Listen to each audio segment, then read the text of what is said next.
ನಿಜವಾದ ಪ್ರೀತಿಯ ಗುರಿ ಏನೆಂದರೆ ಅದರಲ್ಲಿ ಪರಿಶುದ್ಧತೆಯು ಬೆಳೆಯಬೇಕು.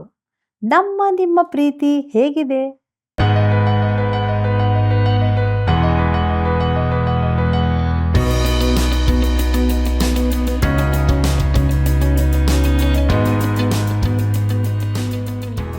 ಆತ್ಮೀಯ ವೀಕ್ಷಕರೇ, ನಿಮ್ಮೆಲ್ಲರಿಗೂ ಪ್ರೀತಿಯ ವಂದನೆಗಳು.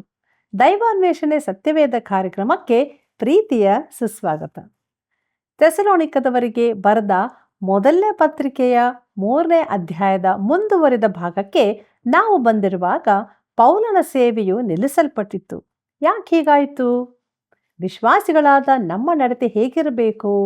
ಈ ಎಲ್ಲ ಅಮೂಲ್ಯವಾದ ಸತ್ಯಗಳನ್ನು ತಿಳಿದುಕೊಳ್ಳೋಣ ಬನ್ರಿ. ಪ್ರಾರ್ಥನಾ ಪೂರ್ವಕವಾಗಿ ನಮ್ಮ ಅಧ್ಯಯನವನ್ನು ಈಗ ಪ್ರಾರಂಭಿಸೋಣ. ಆತ್ಮೀಯ ವೀಕ್ಷಕರೇ, ಪ್ರೀತಿಪೂರ್ವಕವಾದ ವಂದನೆಗಳು. ದೇವರಾತ್ಮನ ಸಹಾಯವನ್ನು ಬೇಡಿಕೊಳ್ಳುತ್ತಾ ಸತ್ಯವೇದ ಅಧ್ಯಯನದಲ್ಲಿ ಮುಂದೆ ಸಾಗೋಣ. ಪೌಲನು ಸತತವಾದ ಬೆಳವಣಿಗೆಯನ್ನು ಉತ್ತೇಜಿಸುತ್ತಾನೆ. ಇದು ಆತ್ಮಿಕ ಜೀವಿತದಲ್ಲಿ ಬಹಳ ಪ್ರಾಮುಖ್ಯವಾದದ್ದು. ಪೌಲನು ಥೆಸಲೋನಿಕದವರಿಗೆ ಬರೆದ ಮೊದಲನೇ ಪತ್ರಿಕೆ 3ನೇ ಅಧ್ಯಾಯ 9ನೇ ವಚನವನ್ನು ನೋಡೋಣ.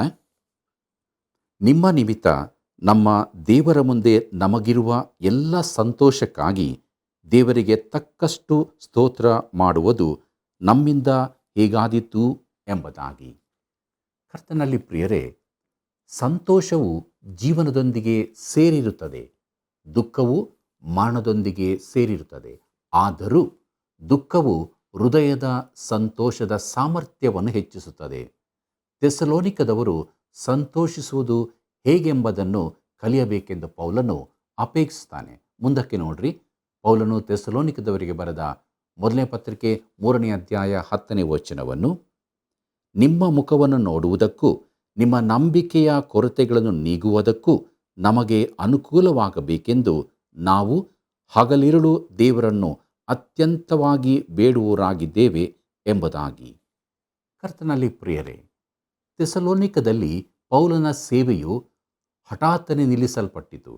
ಅವನು ಊರನ್ನು ಬಿಟ್ಟು ಓಡಿ ಹೋಗಬೇಕಾಯಿತು.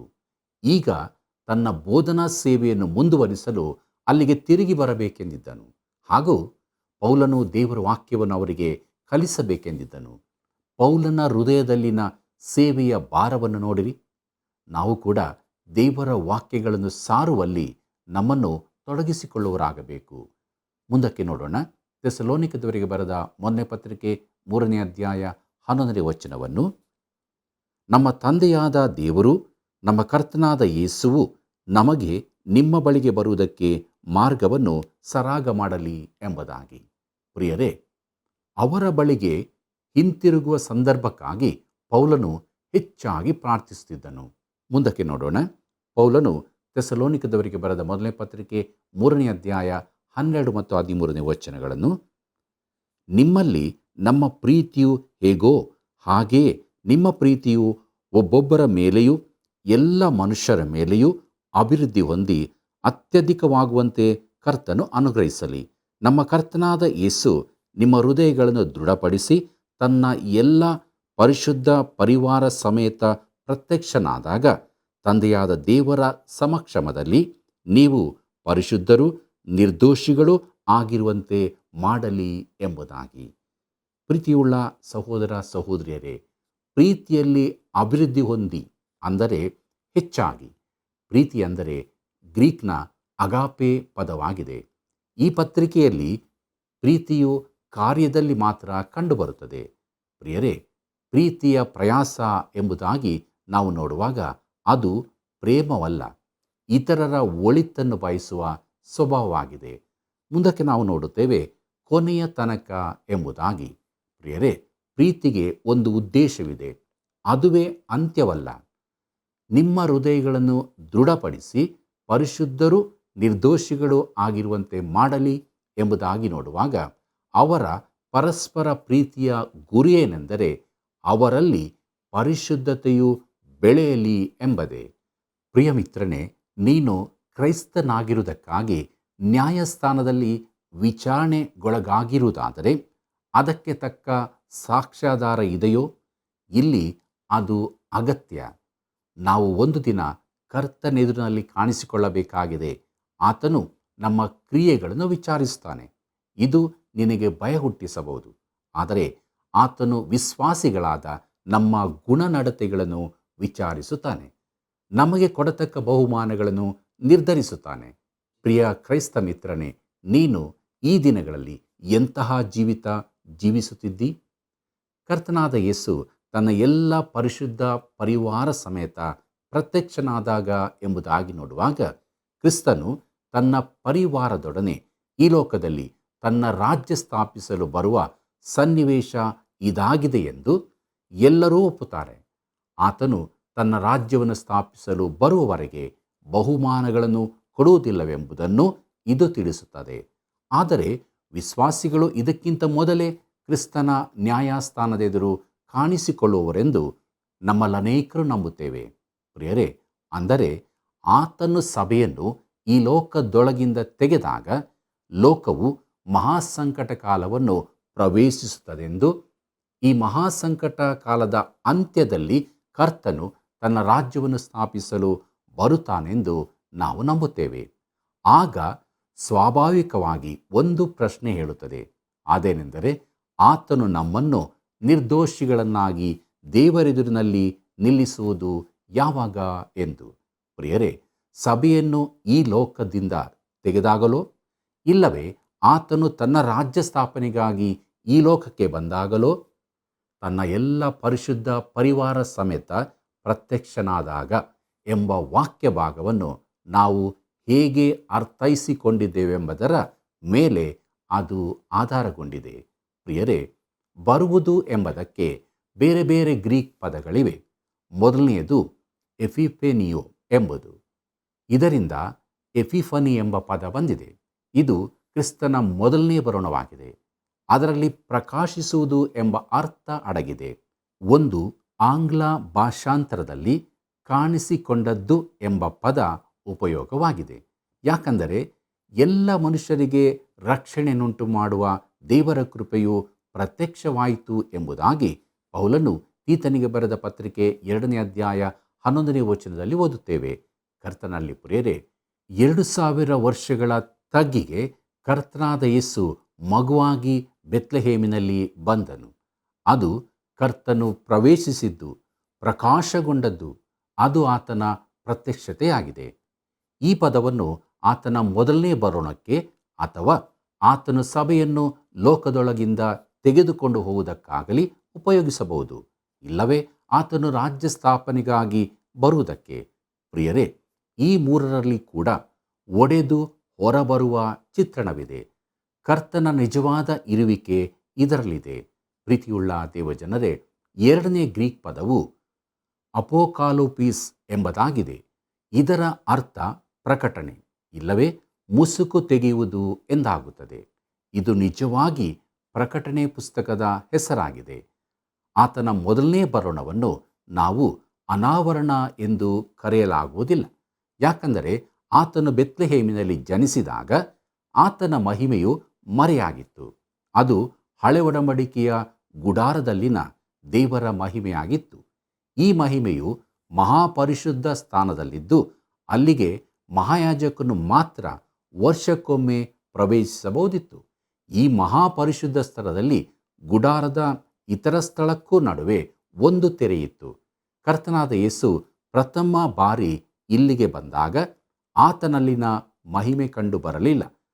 ಆಗ ಅದು ಮಾನವ ಶರೀರದಿಂದ ಮರೆಯಾಗಿತ್ತು. ಆತನು ತಿರುಗಿ ಬರುವಾಗ ಆತನ ಮಹಿಮೆಯು ಪ್ರಕಾಶಕ್ಕೆ ಬರುತ್ತದೆ. ಪ್ರಿಯರೇ, ಹೀಗೆ ಈ ಪದವು ಆತನ 2ನೇ ಬರೋಣಕ್ಕೆ ಸೂಚನೆಯಾದದ್ದಾಗಿದೆ. ಕರ್ತನಲ್ಲಿ ಪ್ರೀತಿಯುಳ್ಳ ಸಹೋದರ ಸಹೋದರಿಯರೇ, 3ನೇ ಗ್ರೀಕ್ ಪದವು ಪೆರೌಸಿಯಾ ಎಂಬುದಾಗಿದೆ. ಅದರ ನಿಜವಾದ ಅರ್ಥ ಪ್ರಸನ್ನತೆ ಇಲ್ಲವೇ ಜೊತೆಯಲ್ಲಿರುವುದು ಎಂದಾಗುತ್ತದೆ. ಸಾಮಾನ್ಯವಾಗಿ ಇದನ್ನು ಬರೋಣ ಎಂದು ಭಾಷಾಂತರಿಸಲಾಗಿದೆ, ಆದರೆ ನಿಜವಾದ ಅರ್ಥ ಪ್ರಸನ್ನತೆ ಎಂದಾಗಿದೆ.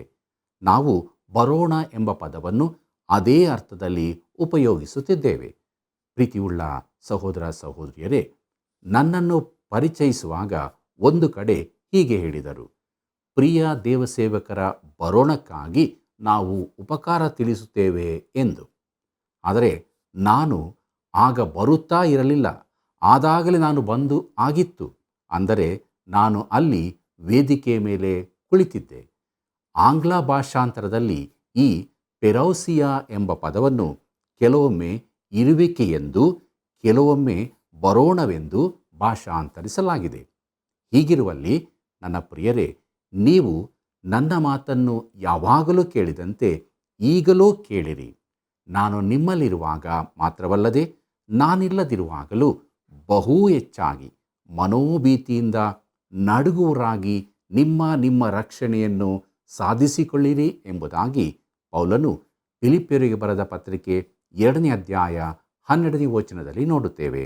ಕರ್ತನಲ್ಲಿ ಪ್ರಿಯರೇ, ಪೌಲನು ಥೆಸಲೋನಿಕದವರಿಗೆ ಬರೆದ 2ನೇ ಪತ್ರಿಕೆ 19ನೇ ವಚನದಲ್ಲಿ, ಅಲ್ಲದೆ ನಾವೀಗ ಧ್ಯಾನಿಸುತ್ತಿರುವ ವಚನದಲ್ಲಿ ಕೂಡ ಪೆರೌಸಿಯಾ ಎಂಬುದನ್ನು ಬರೋಣ ಎಂಬರ್ಥದಲ್ಲಿಯೇ ಉಪಯೋಗಿಸಲಾಗಿದೆ.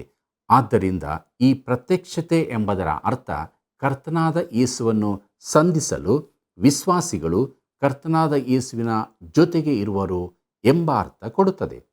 ಆತನು ನಮಗಾಗಿ ಸಿದ್ಧಪಡಿಸಿದ ಬಿಡಾರಗಳಿಗೆ ನಮ್ಮನ್ನು ಮಹಿಮೆಯೊಡನೆ ಸೇರಿಸಿಕೊಳ್ಳುತ್ತಾನೆ.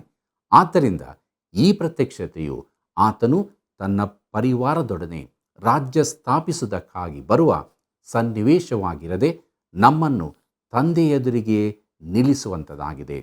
ಪೌಲನು ಥೆಸಲೋನಿಕದವರಿಗೆ ಬರೆದ 1ನೇ ಪತ್ರಿಕೆ 2ನೇ ಅಧ್ಯಾಯ 19ನೇ ವಚನದಲ್ಲಿ ಕೂಡ ಇದೇ ವಿಚಾರ ಅಡಕವಾಗಿದೆ. ನಮ್ಮ ಕರ್ತನಾದ ಯೇಸು ಪ್ರತ್ಯಕ್ಷನಾಗುವಾಗ ಆತನ ಮುಂದೆ ನಮ್ಮ ಭರವಸವು, ನಮ್ಮ ಸಂತೋಷವು, ನಾವು ಹೊಗಳಿಕೊಳ್ಳುವ ಜಯಮಾಲೆಯು ಯಾರು? ನೀವೇ ಅಲ್ಲವೇ ಎಂಬುದಾಗಿ ನಾವು ಕರ್ತನಾದ ಯೇಸುವಿನ ಸಮ್ಮುಖಕ್ಕೆ ಬರಲಿದ್ದೇವೆ. ಮತ್ತು ಆಗ ನಾವು ದೇವರೆದುರಿನಲ್ಲಿ ಪರಿಶುದ್ಧರಾಗಿಯೂ ನಿರ್ದೋಷಿಗಳಾಗಿಯೂ ಕಾಣಿಸಲ್ಪಡುತ್ತೇವೆ. ಪ್ರೀತಿಯುಳ್ಳ ದೇವಜನರೇ, ಇಲ್ಲಿವರೆಗೆ ಪೌಲನು ಥೆಸಲೋನಿಕದವರಿಗೆ ಬರೆದ 1ನೇ ಪತ್ರಿಕೆಯ 3ನೇ ಅಧ್ಯಾಯದ ಧ್ಯಾನವನ್ನು ಮಾಡಿ ಮುಗಿಸಿದ್ದೇವೆ. ಮುಂದಕ್ಕೆ ನಾವು 4ನೇ ಅಧ್ಯಾಯಕ್ಕೆ ಬರೋಣ. ಈ 4ನೇ ಅಧ್ಯಾಯದ ಮುಖ್ಯ ಪ್ರಸ್ತಾಪ ಕ್ರಿಸ್ತನ ಬರೋಣ, ಶುದ್ಧೀಕರಿಸುವ ನಿರೀಕ್ಷೆಯಾಗಿ, ಸಂತೈಸುವ ನಿರೀಕ್ಷೆಯಾಗಿ ವಿಶ್ವಾಸಿಗಳ ನಡೆ ಹೇಗಿರಬೇಕು ಎಂಬುದಾಗಿ. ಪೌಲನು ಥೆಸಲೋನಿಕದವರಿಗೆ ಬರೆದ 1ನೇ ಪತ್ರಿಕೆ 4ನೇ ಅಧ್ಯಾಯ 1 ಮತ್ತು 2ನೇ ವಚನಗಳನ್ನು ಗಮನಿಸಿರಿ. ಕಡೆ ಮಾತೇನೆಂದರೆ, ಸಹೋದರರೇ, ನಾವು ಕರ್ತನಾದ ಯೇಸುವಿನ ಅಧಿಕಾರದಿಂದ ನಿಮಗೆ ಕೊಟ್ಟ ಆಜ್ಞೆಗಳನ್ನು ತಿಳಿದಿದ್ದೀರಷ್ಟೇ. ನೀವು ಹೇಗೆ ನಡೆದು ದೇವರನ್ನು ಮೆಚ್ಚಿಸಬೇಕೋ ಅದನ್ನು ನಮ್ಮಿಂದ ಕಲಿತುಕೊಂಡು ಅದರಂತೆ ನಡೆಯುತ್ತಲೇ ಇದ್ದೀರಿ.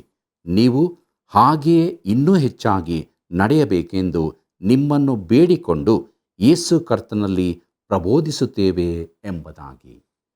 ಪ್ರೀತಿಯುಳ್ಳ ದೇವಜನರೇ, ಕರ್ತನ ಬರೋಣದ ಬೆಳಕಿನಲ್ಲಿ ವಿಶ್ವಾಸಿಗಳು ಈ ಲೋಕದಲ್ಲಿ ಹೇಗೆ ನಡೆದುಕೊಳ್ಳಬೇಕೆಂದು ಈ ವಚನ ತಿಳಿಸುತ್ತದೆ. ಅದು ನಡಕೊಳ್ಳುತ್ತಲೇ ಎಂಬ ಪದದಲ್ಲಿ ಅಡಕವಾಗಿದೆ. ಈ ಪದ ಈ ವಚನದಲ್ಲಿಯೂ ಮುಂದೆ 12ನೇ ವಚನದಲ್ಲಿಯೂ ಕಾಣಿಸಿಕೊಂಡಿದೆ. ಇದು ಕರ್ತನಾದ ಯೇಸುವಿನ ಬರೋಣದ ಪ್ರಾಯೋಗಿಕ ಭಾಗವಾಗಿದೆ. ನಾವು ಕರ್ತನೊಂದಿಗೆ ಆಕಾಶದಲ್ಲಿ ಸೇರಲ್ಪಡುವ ದಿನಕ್ಕಾಗಿ ಎದುರು ನೋಡುವರಾಗಿದ್ದೇವೆ. ಆದರೆ ಅದೇ ಸಮಯದಲ್ಲಿ ನಮ್ಮ ಪಾದಗಳು ಈ ಭೂಮಿಯಲ್ಲಿರುವುದರಿಂದ ನಾವು ಸ್ವಲ್ಪ ನಡೆಯಲೂ ಬೇಕಾಗುತ್ತದೆ. ನಾವು ದೇವರೊಂದಿಗೆ ಮೆಚ್ಚುಗೆಯಾಗುವ ರೀತಿಯಲ್ಲಿ ನಡೆಯಬೇಕಾಗಿದೆ. ನೀವು ಹೇಗೆ ನಡೆದು ದೇವರನ್ನು ಮೆಚ್ಚಿಸಬೇಕೋ ಅದನ್ನು ನಮ್ಮಿಂದ ಕಲಿತುಕೊಂಡು ಅದರಂತೆ ನಡೆಯುತ್ತಲೇ ಇದ್ದೀರಿ. ನೀವು ಹಾಗೆಯೇ ಇನ್ನೂ ಹೆಚ್ಚಾಗಿ ನಡೆಯಬೇಕೆಂದು ಎಂಬುದಾಗಿ ನೋಡುವಾಗ, ಪ್ರಿಯರೇ, ನಾವು ಸುಧಾರಿಸುತ್ತಾ ಹೋಗಬೇಕು. ನಾವು ಕೃಪೆಯಲ್ಲಿಯೂ ಕರ್ತನ ಜ್ಞಾನದಲ್ಲಿಯೂ ಬೆಳೆಯುವರಾಗಬೇಕು. ವಿಶ್ವಾಸಿಯ ನಡೆಯು ಅತೀ ಪ್ರಾಮುಖ್ಯವಾದದ್ದಾಗಿದೆ.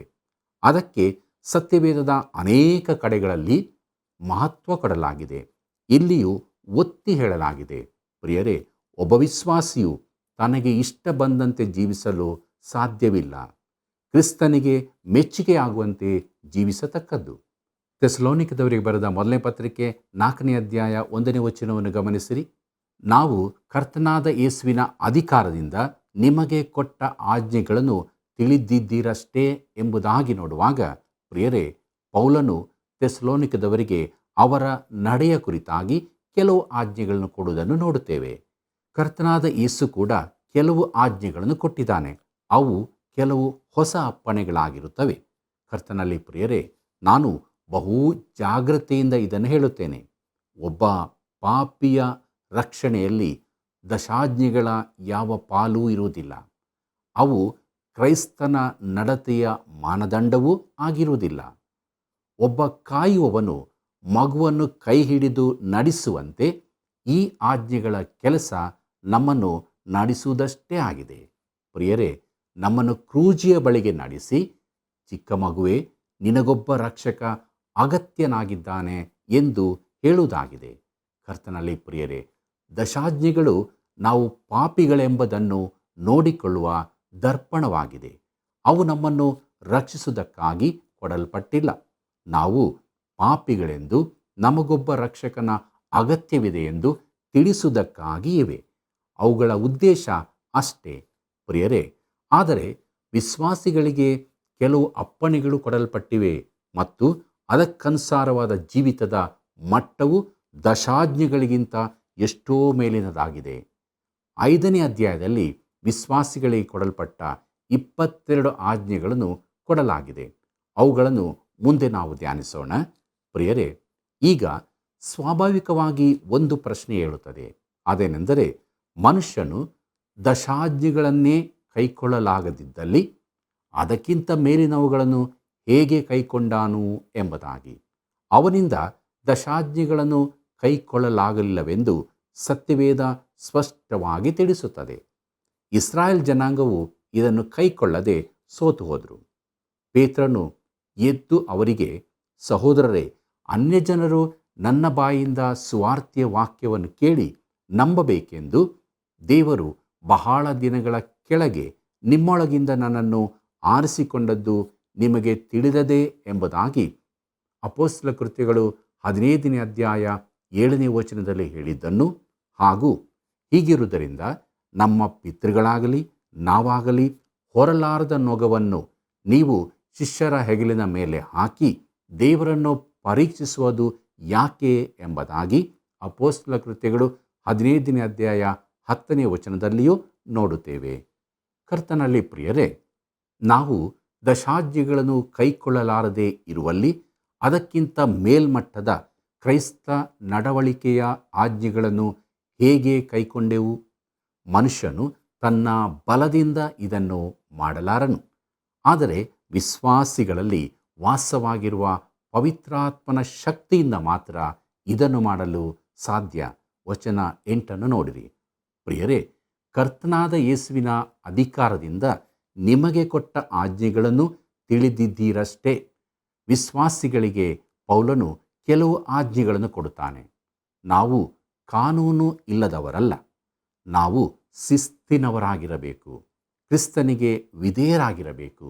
ಅದು ಒಂದು ಪ್ರೀತಿಯ ಸಂಬಂಧವಾಗಿರಬೇಕು. ಪ್ರಿಯರೇ, ನಾವು ಪ್ರೀತಿಯಿಂದ ಪ್ರೇರೇಪಿಸಲ್ಪಟ್ಟವರಾಗಿರಬೇಕು. ಕರ್ತನಾದ ಯೇಸು ಹೇಳಿದ್ದಾನೆ, ನೀವು ನನ್ನನ್ನು ಪ್ರೀತಿಸುವರಾದರೆ ನನ್ನ ಆಜ್ಞೆಗಳನ್ನು ಕೈಕೊಂಡು ನಡೆಯುವಿರಿ ಎಂಬುದಾಗಿ. ಇದನ್ನು ನಾವು ಯೋಹಾನ ಬರೆದ ಸುವಾರ್ತೆ 14ನೇ ಅಧ್ಯಾಯ 15ನೇ ವಚನದಲ್ಲಿ ಓದುತ್ತೇವೆ. ಕರ್ತನಲ್ಲಿ ಪ್ರೀತಿಯುಳ್ಳ ಸಹೋದರ ಸಹೋದರಿಯರೇ, ನಾವು ಹೇಗಿದ್ದೇವೆ? ಯಾರ ಆಜ್ಞೆಗಳನ್ನು ಕೈಕೊಂಡು ನಡೆಯುತ್ತಿದ್ದೇವೆ? ದೇವರಲ್ಲಿ ಭಯಭಕ್ತಿಯುಳ್ಳವರಾಗಿ ಆತನ ಆಜ್ಞೆಗಳಲ್ಲಿ ಆನಂದ ಪಡುವವರೇ ಧನ್ಯರು. ಹಾಗಾದರೆ ಈಗಲೇ ದೇವರ ಮಾತಿಗೆ ವಿಧೇಯರಾಗಿ ಯೇಸು ಕ್ರಿಸ್ತನನ್ನು ಪ್ರೀತಿಸುತ್ತಾ ಆ ಪ್ರೀತಿಯಲ್ಲಿ ನಡೆಯೋಣ. ಇತರರಿಗೂ ಆ ಪ್ರೀತಿಯನ್ನು ತೋರಿಸೋಣ. ನಾವಿರುವಂಥ ಸ್ಥಳದಲ್ಲಿ ದೇವರ ವಾಕ್ಯವನ್ನು ನಾವು ಕೇಳಿರುವಾಗ ನಮ್ಮನ್ನು ದೇವರ ಹಸ್ತಕ್ಕೆ ಕೊಟ್ಟು ಪ್ರಾರ್ಥನೆ ಮಾಡಿಕೊಳ್ಳೋಣ. ಪ್ರೀತಿ ಸ್ವರೂಪನಾದ ದೇವರೇ, ನೀನು ನಮ್ಮನ್ನು ಬಹಳವಾಗಿ ಪ್ರೀತಿಸಿದ್ದಿ. ನಾವು ನಿನ್ನಲ್ಲಿ ಇದ್ದುಕೊಂಡು ನಡೆಯಬೇಕು ಎಂಬುದಾಗಿ ನೀನು ಅಪ್ಪಣೆಗಳನ್ನು ಕೊಟ್ಟಿದ್ದಿ. ನಾವು ಅವುಗಳನ್ನು ಕೇಳುವವರು ಮಾತ್ರ ಆಗಿರದೆ ಆ ಅಪ್ಪಣೆಗಳ ಪ್ರಕಾರ ನಡೆಯುವುದಕ್ಕೆ ನಮಗೆ ಸಹಾಯ ಮಾಡು. ಈ ಕೃಪಾ ಸಮಯದಲ್ಲಿ ಯಾರ್ಯಾರು ಸ್ವಾಮಿ ನಿನ್ನನ್ನು ಪ್ರೀತಿಸುತ್ತಾ ನಿನ್ನಲ್ಲಿ ಜೀವಿಸುವುದಕ್ಕೆ ಬೇಡುತ್ತಾ ಇದ್ದಾರೋ, ಪ್ರಾರ್ಥಿಸುತ್ತಾ ಇದ್ದಾರೋ ಅವರೆಲ್ಲರನ್ನು ಕರುಣಿಸು. ನೀನವರ ಸಂಗಡ ಮಾತನಾಡು, ನೀನವರನ್ನು ಬಲಪಡಿಸು. ನಿನ್ನ ಆಜ್ಞೆಗಳನ್ನು ಕೈಕೊಂಡು ನಡೆಯುವುದಕ್ಕೆ ಕೃಪೆ ಕೊಡು. ಯಾರ್ಯಾರು ಕಷ್ಟ, ದುಃಖ, ಕಣ್ಣೀರು, ಬೇನೆ ಬೇಸರ, ರೋಗಗಳಲ್ಲಿದ್ದಾರೋ ಅವರ ಸಂಗಡ ನೀನು ಮಾತನಾಡು ಸ್ವಾಮಿ. ಅವರನ್ನು ಬಲಪಡಿಸು, ಅವರನ್ನು ಆಧರಿಸು. ನಿರೀಕ್ಷೆಯ ಜೀವಿತಕ್ಕೆ ಪರಿಪೂರ್ಣತೆಗೆ ನಡೆಸಬೇಕಾಗಿ ಯೇಸುವಿನ ನಾಮದಲ್ಲಿ ಬೇಡಿದ್ದೇವೆ ತಂದೆಯೇ. ಆಮೆನ್.